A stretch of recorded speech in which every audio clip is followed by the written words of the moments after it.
Gəncə Şairlər Məktəbi deyərkən adətən yadımıza düşən Nizami Gəncəvi və Məhsəti Gəncəvidir.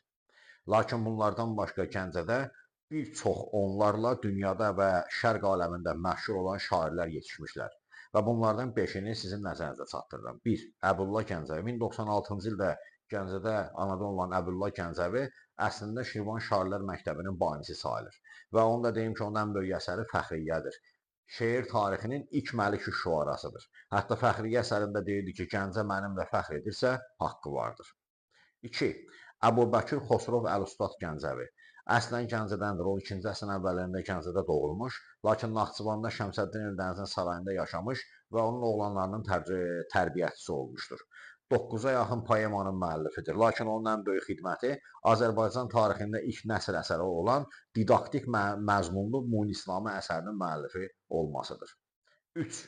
Şeyx İbrahim Qüdsi Gəncəvi. 1816-cı ildə Gəncədə doğulmuş olan bu şəxs Nasih və Qüdsi ləqəbləri ilə şeirlər yazmışdır. Onun bir çox mənzum şeirləri və qəzəlləri vardır. Lakin onun ən məşhur əsəri tarixi müqəddəs əsərdir ki, bu əsərdə Gəncənin tarixi haqqında bəhs edir. 4.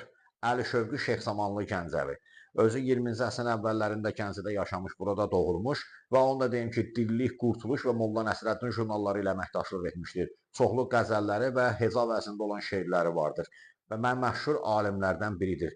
Gəncənin 1905, 1918 və 20-ci illər tarixində öz şeirlərində əks etdirmişdir. Və ən nəhayət 5. Zeynal Xəlil.